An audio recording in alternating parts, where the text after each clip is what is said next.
Boa tarde a todos.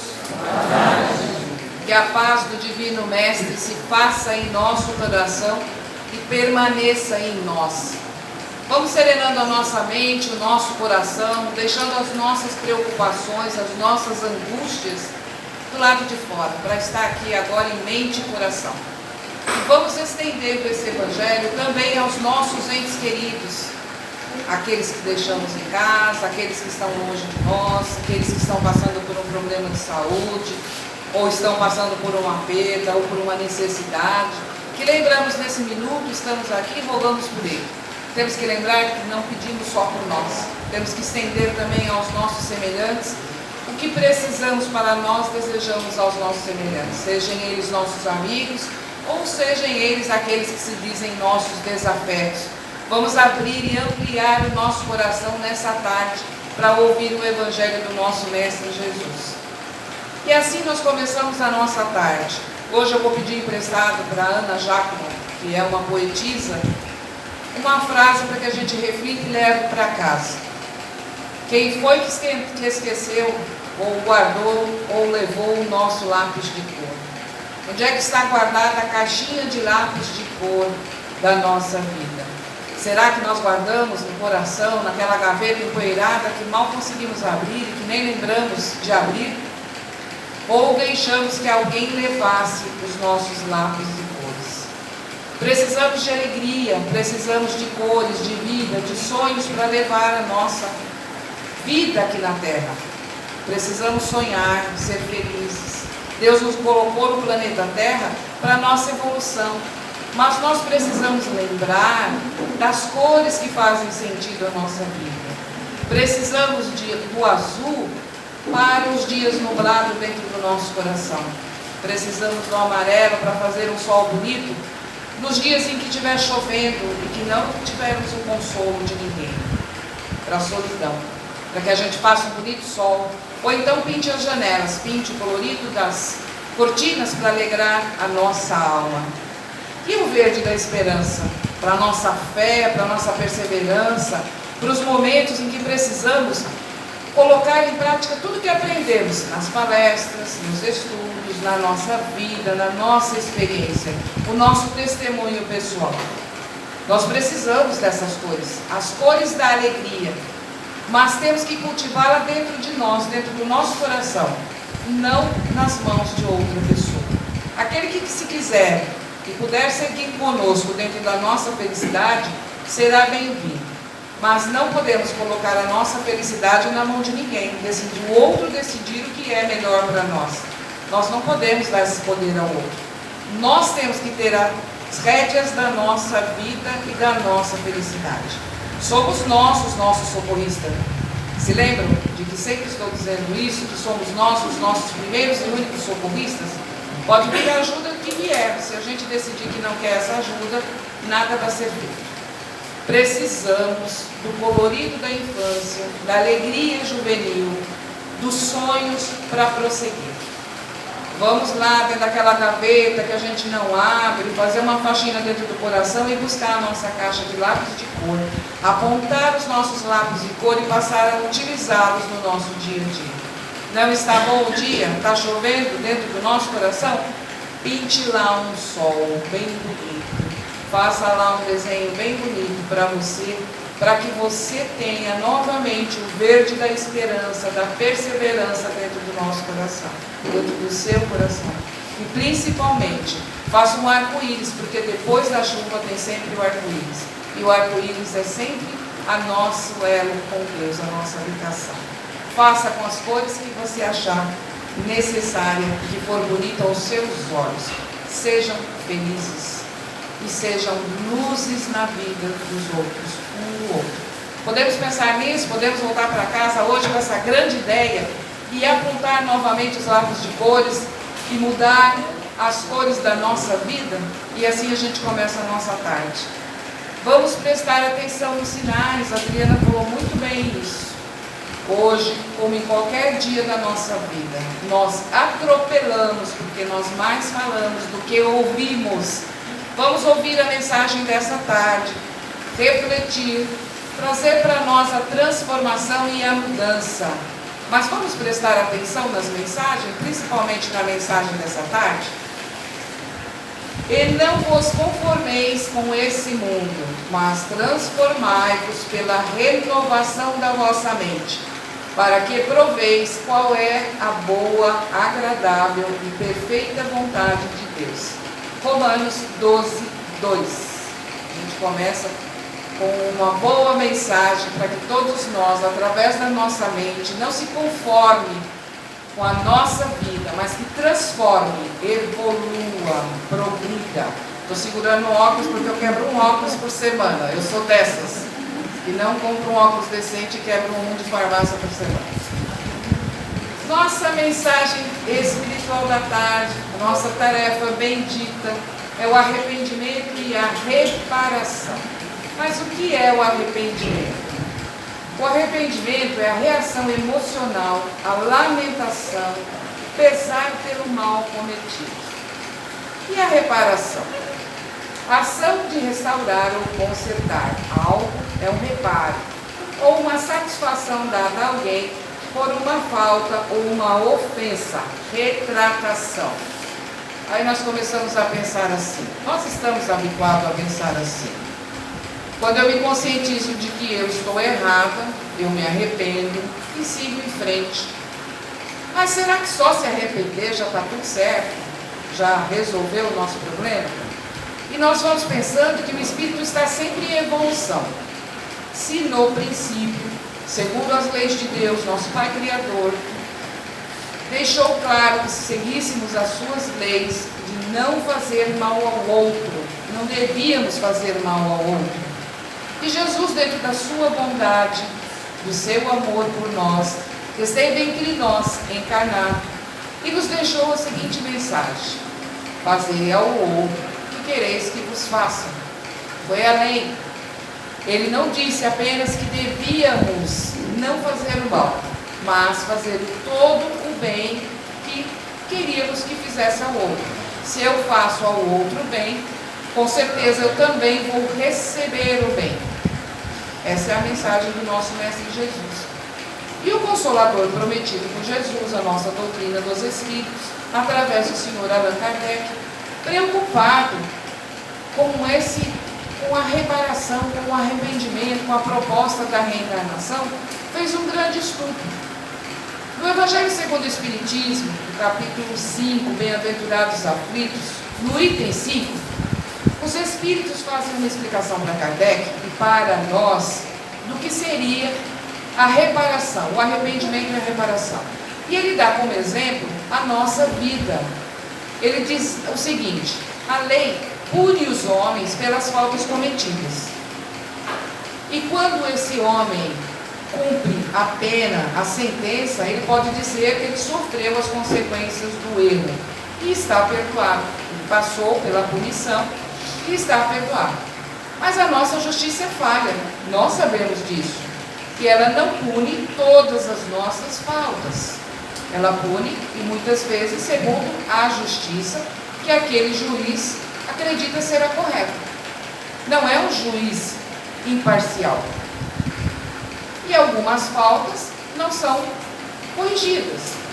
Nosso Pai Criador, ao contrário, segue cada criatura segundo as suas obras e corrige cada falta nossa, é corrigida. Então nós não vamos levar pelo lado da punição, mas da correção, porque nós, como pais, como mães, sabemos que não punimos os nossos filhos, corrigimos os nossos filhos nas faltas que ele comete. Assim nosso Pai Criador também é conosco, ele nos corrige, mas nada passa pela visão dele, que não passe pela visão dele. Nós sabemos que Deus é onipotente, onipresente e onisciente. Deus existe em nós, porque nós somos as suas criaturas. Então, significa que toda a humanidade responde pelos seus atos, tem um livre-arbítrio, toma suas decisões, se arrepende, mas responde pelas suas faltas. E Kardec continua o seu estudo. Do Céu e Inferno, livro também de sua autoria, ele segue o Pentateuco, o estudo sobre o Espiritismo, provas e expiações. No capítulo 17, no item 7, fala sobre as provas e expiações. E ele diz também, os Espíritos diz para Kardec, que quanto tempo mais demora o espírito para se conscientizar do erro, da falta que cometeu, maior o tempo do seu sofrimento. Ele continua sofrendo, porque ele tem o arrependimento, mas ele não se transforma, continua com o sofrimento. O tempo de duração desse sofrimento é o tempo que ele dura para conscientizar-se do erro, se arrepender e se reajustar. Seguindo novamente, ainda dentro do pensamento de Kardec, dentro de seus estudos, no livro dos Espíritos, no livro 4, da questão 920 à questão 922, Kardec também questiona os Espíritos. Quando é que o ser humano descobre o arrependimento? Como é que ele percebe que ele errou? E aí os Espíritos dizem, pode ser na vida corpórea, pode ser encarnado, e pode ser desencarnado. Ele pode desencarnar, ir para a erraticidade e perceber a falta que ele cometeu. E aí ele pede novamente uma nova chance, uma nova oportunidade, uma reencarnação. Portanto, fica afirmado, nós não pedimos para reencarnar, nós imploramos a oportunidade bendita do reajuste.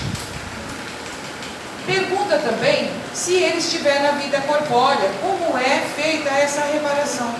E aí Kardec, os Espíritos dizem para Kardec, em ambas as situações, o Espírito precisa se conscientizar do bem e do mal.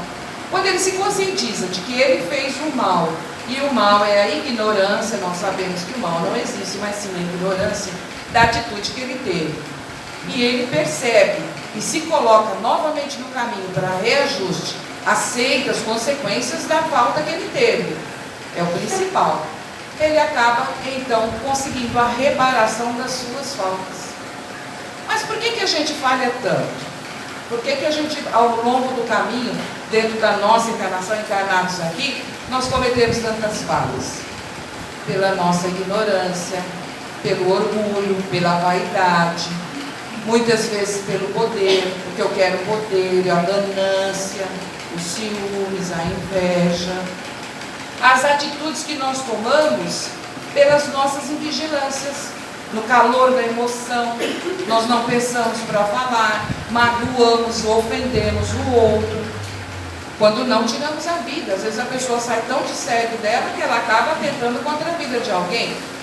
Então significa que o ser humano não pensa, não reflete para tomar suas atitudes, ou muitas vezes sofre pela invigilância da compulsão alimentar, pelas doenças que adquire, pelos seus vícios, pelo alcoolismo, pelo tabagismo, pela drogadição, pela compulsão alimentar, pelo uso de medicamentos. Nós acabamos criando responsabilidades conosco. Nós infringimos as leis de Deus, portanto, podemos nos arrepender, mas vamos responder pelas nossas atitudes. Ou também, quando chega no final da vida, nós falamos assim, criei meu filho mal, não corrigi as más tendências dos meus filhos, ou por fraqueza nossa, ou então pela falta, por não se incomodar, por deixar por lá, tanto faz, eu estou preocupada com a ilusão da vida, eu quero ser feliz, o que importa para mim é aproveitar a vida, e os filhos Deus que cria. Quando chegar mais para frente, percebemos a grande falha que cometemos, olhamos para trás e não temos como recuperar. Quantas vezes nós olhamos para trás e falamos, se eu pudesse voltar atrás, faria tudo diferente. Me arrependi. Essa é a forma que encaramos. E dentro do estudo que a casa nos propôs, abençoadamente, agradeço minha gratidão pela oportunidade de ter estudado, no livro Mereça Ser Feliz, do Vanderlei de Oliveira, o espírito da irmã Stufo fala sobre essa questão de uma maneira muito boa e elucidativa, e a gente vai refletir a respeito. Ela diz que o sofrimento do arrependimento causa no ser humano o remorso, a culpa por ter agido errado, aquele pesar, aquele mal-estar dentro de si. E cristaliza dentro de si, e a pessoa passa anos naquele sofrimento, mas ela não faz nada. ela vive no sofrimento da culpa, somatiza muitas vezes em doenças, às vezes até reencarna em situações difíceis, que são as doenças autoimunes causadas pela culpa que trazemos no nosso perispírito, porque não nos perdoamos, não tomamos a atitude, não foi a alavanca propulsor que nos levasse a tomar a decisão de mudança, de transformação, de assumir a nossa falta, de dizer assim: errei, estou aqui, vou me recuperar, estou pronta para o meu reajuste. Aí eu reencarno numa situação difícil e sou resignada, sou lutadora, porque vou lutar até o fim, vou me tornar melhor, sou um ser humano difícil, sou um ser humano em evolução, trago falhas do passado, já deixei em outra reencarnação, estou nessa, reajustando as minhas falhas no passado, preciso ter a consciência disso. Se estou respondendo hoje, respondo pelas faltas de outras vidas, muitas vezes respondo por essas também, pelos excessos que fiz na mocidade, e hoje respondo através do meu corpo, mas tenho essa consciência, não vou ficar me lamentando ou me punindo através da culpa, da autoculpa, sem fazer nada. O arrependimento significa que eu vou tomar a consciência. Olha quanto estudo vem lá no começo, dizendo que somos filhos de Deus, criaturas em evolução, com a oportunidade de aprender, amparadas pelo nosso Pai Criador, com a oportunidade da reencarnação, nosso Mestre Jesus que nos ampara o tempo todo, nos esclarecendo, nos amparando através das suas palavras, do seu Evangelho Redentor. Vá, faça ao outro o que queres que faça para ti. Amar a Deus sobre todas as coisas e ao próximo como a si mesmo. Vamos começar por nos perdoar, mas para que eu me perdoe, eu preciso ter a consciência de que eu tenho que me colocar para o reajuste. Aceitar o que eu estou passando no momento com resignação, luta e trabalho. Que eu me modifique realmente, me torne um ser humano melhor. Que eu trate o meu semelhante com respeito e a dignidade que eu quero ser tratado. Que eu ore porque a doutrina dos Espíritos vem além, o Consolador prometido pelo Mestre Jesus vem além. Fora da caridade não há salvação. Se eu começo a trabalhar em prol do meu semelhante, se eu mesmo agora, a partir de agora, eu sair da casa e eu compreendi que até hoje eu agi errado e a partir de hoje eu vou me corrigir. Não faço mais. Vou procurar me vigiar. Vigiar é orar, é vigiar a sua vida, não a do outro. Vou vigiar as minhas atitudes e vou ser correto, vou ser íntegro. Mas estou aqui me colocando à disposição da justiça divina para que o que eu tenha que passar e aprender através do meu sentimento, através do sentimento de sofrimento que eu vou passar, com resignação. Então, cada um de nós que está passando por um momento, ou por um momento de testemunho pessoal, significa o seu momento de reajuste de vidas anteriores. Precisamos abraçar com amor os sentimentos que estamos passando no momento e nos reajustar e melhorar as nossas atitudes para a evolução. Segundo o Hamed, o Espírito Hamed, do livro Renovando Atitudes, nós costumamos falar muito nas aparências, nós usamos as aparências, como Jesus dizia, né? Sepulcros caiados. Eu posso vir aqui, falar bonito para vocês, dizer uma porção de palavras do Evangelho, decoradas, e até transformar vocês em palavras. Mas se eu não utilizar para mim, que proveito terá eu feito dessa grande oportunidade de compartilhar com vocês do Evangelho do nosso Mestre Jesus? Pedro dizia, cada um segundo suas obras. São palavras do nosso Mestre Jesus. Vamos olhar para dentro de nós mesmos e verificar quais são as nossas faltas, se arrepender realmente, ter a consciência da falha. Eu lesei meu irmão, eu faltei com o meu irmão de alguma forma. Se eu posso humildemente pedir perdão a esse meu irmão, se eu estou no caminho e eu posso me reconciliar com ele, gratidão. Se eu não posso, eu posso primeiro me perdoar. Pedir perdão a ele em pensamento, pedir perdão a Deus pelas minhas atitudes, reconhecer os meus erros em mim, minhas faltas e não errar mais. Quando eu peço desculpas a alguém, quando eu peço perdão a alguém, eu tenho que ter a consciência que eu não posso fazer de novo. Eu tenho que pensar quando eu vou fazer. E a partir de agora, eu me coloco à disposição da justiça divina e sou, como criatura, para responder por todas as minhas atitudes. Podemos pensar nisso, voltar para casa e pensar na grande oportunidade que nosso Pai Criador nos dá, através da reencarnação, dessa oportunidade de estarmos aqui hoje. Por que será que a minha senha não foi chamada? Por que será que estou passando por esse problema ainda? Quando passamos, compreendemos o nosso problema, aprendemos com ele, ele vai embora. E aí nós passamos para uma outra dimensão. Nós evoluímos de acordo com o espiral. Enquanto estivermos num problema e não aprendemos com ele, ele vai dar volta no quarteirão e volta novamente para a nossa vida.